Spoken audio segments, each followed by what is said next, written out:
Evening children. Good evening ma'am. Good evening. Okay, so మనం రోజు ఒక్కొక్క కొత్త టాపిక్ నేర్చుకుంటున్నాం కదా. ఈరోజు టాపిక్ ఏంటంటే క్యాలిగ్రఫీ. ఓకేనా? సో ఇప్పుడు మనం ఎవరితోన్నా చెప్పాలి అంటే మనకి గుడ్ కమ్యూనికేషన్ ఉండాలి. గుడ్ కమ్యూనికేషన్ ఉంటే మనం ఏం చెప్తున్నాం, ఇప్పుడు నేనేం చెప్తున్నా, నేను మీతో కమ్యూనికేట్ అవుతున్నా ఏ లాంగ్వేజ్లో, తెలుగు లాంగ్వేజ్లో. ఏ లాంగ్వేజ్లో చేయాలన్నా కూడా మీరు కమ్యూనికేట్ అవ్వాలి అంటే మాట్లాడాలి ఫస్ట్ కదా. అట్లే ఇప్పుడు మీరు ఆ 10th క్లాస్కి వెళ్ళాక కూడా నా క్వశ్చన్స్ వచ్చి నాకు చెప్తారా? ఇంగ్లీష్ కానీ తెలుగు కానీ ఇంకా అదర్ సబ్జెక్ట్స్ కూడా చెప్పారు కదా. మీరు ఏం చేస్తారు, అక్కడ ఎగ్జామ్లో వెళ్ళి రాస్తారు ప్రజెంటేషన్. నువ్వు ఎన్ని నాకు చెప్పినా కూడా అక్కడ ప్రజెంటేషన్ బాగా ఇస్తేనే నీకు మంచి మార్క్స్ వస్తాయి. అవునా కదా? ఆ ప్రజెంటేషన్ బాగా లేకనే బాగా చదివే వాడికి కూడా తక్కువ మార్క్స్ వస్తున్నాయి. ప్రజెంటేషన్ బాగా చదవని వాడు కూడా ప్రజెంటేషన్ బాగా ఇచ్చాడు అనుకో, వాడికి 80% మార్క్స్ వస్తాయి. ఎట్లా నేను చెప్పాను, ఇప్పుడు మోస్ట్లీ అందరూ 10th క్లాస్ వచ్చాక ఫాలో అవుతున్న క్యాలిగ్రఫీ ఏంటంటే ఇటాలిక్ అన్నమాట. Sorry, strokes. అర్థమవుతుందా? సో స్ట్రోక్ ఇవ్వడం వల్ల ఏమవుతుందంటే బాగా వాళ్ళకి అర్థమవుతుంది, ప్రజెంటేషన్ కూడా చూడడానికి బాగుంటుంది.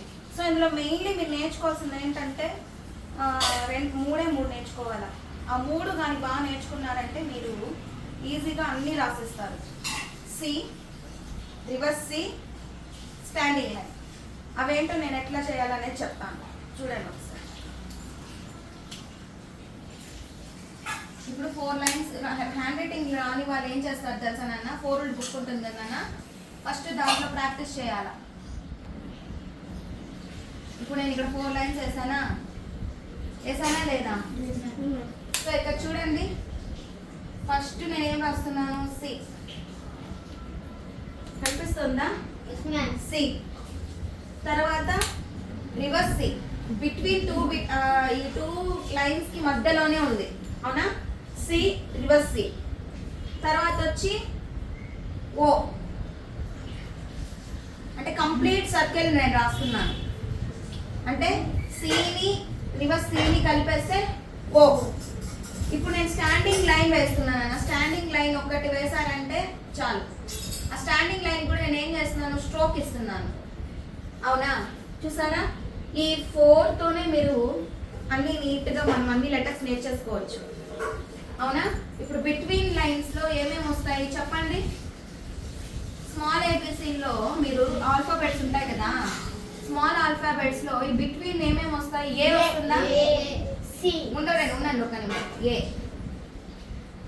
బి రాదుగా. నెక్స్ట్ సి, నెక్స్ట్ ఈ. చూసారా ఎంత నీట్ గా ఉందో? తర్వాత ఎఫ్ వస్తుందా? నో. జి వస్తుందా? నో. హెచ్ వస్తుందా? నో. ఐ వస్తుంది. నెక్స్ట్ ఎల్ రాదు. ఎం వస్తుందా? ఎం కి నేను స్ట్రోక్ ఇచ్చా. తర్వాత ఎన్. ఓ. పి వస్తుందా? ఆర్. క్యూ. క్యూ వస్తుందా? పి తర్వాత ఆర్ వస్తుందిగా. ఆర్ ని కూడా నేను ఎట్లా రాస్తున్నాను చూడండి, ఇట్లా రాసాను. అవునా కదా? తర్వాత ఎస్. ఆర్ తర్వాత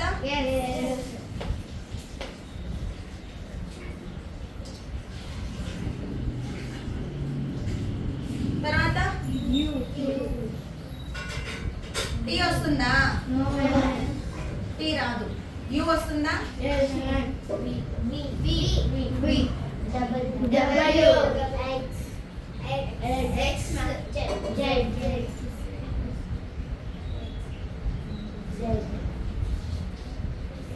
జెడ్ రాదు. జెడ్ కిందకి కదా వస్తుంది. అవునా కదా? జెడ్ ఇలా కిందకి కదమ్మా వస్తుంది. సరే మీరు చెప్పారు చూడు, జెడ్ ఇట్ వస్తుంది కదా. అవునా కదా? మీరు ఆ జెడ్ ని ఇట్లా రాయకుండా స్మాల్ జెడ్ గా కూడా రాసుకోవచ్చా? స్మాల్ జెడ్ గా కూడా రాసుకోవచ్చు, ఇట్లా కూడా రాసుకోవచ్చు ప్రెజెంటేషన్. ఓకే, ఇంక ముందరికి ఒకసారి వచ్చి. తర్వాత ఇప్పుడు మిడిల్ లెటర్స్ చూసాం, అప్పర్ లెటర్స్ చూద్దామా?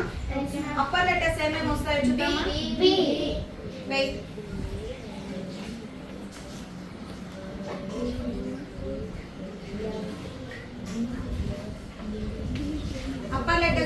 ఏమవుతుంది? డి.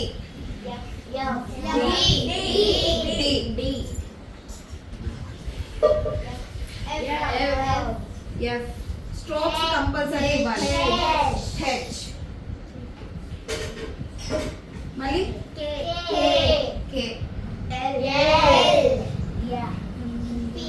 ఎల్. పి కింద కదా, క్యూ కిందకి, టీ.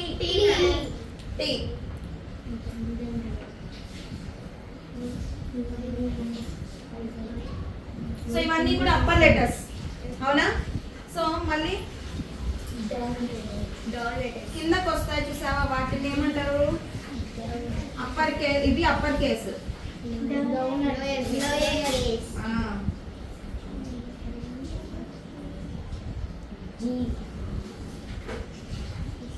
చెప్పండి ఇప్పుడు.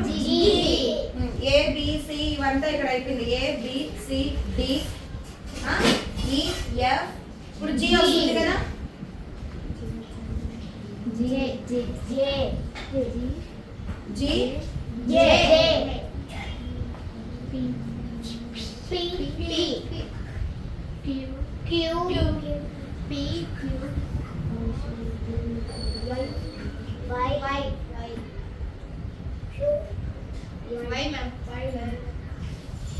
వై వస్తుందా? జెడ్ ఆల్రెడీ ఇక్కడ రాసేసాం కదా. సో ఇవి నాన్న ఫస్ట్ మెయిన్ మీరు నేర్చుకోవాల్సింది ఏంటంటే సి, రివర్స్ సి. తర్వాత సి ని రివర్స్ సి ని కలిపితే ఏమవుతుంది? ఒక సర్కిల్ అవుతుంది.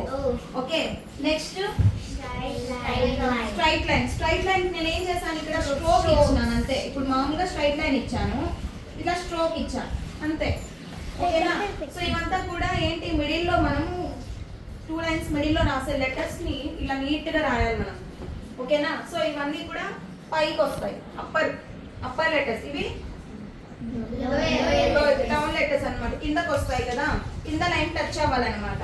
ఇట్లా మనం ఇది స్మాల్ లెటర్స్. అన్నిటికీ మనం ఫస్ట్ ఆల్ఫాబెట్ క్యాపిటల్ యూజ్ చేస్తాం. ప్రతి దానికి మనం అన్ని క్యాపిటల్స్ యూజ్ చేస్తామా? నో.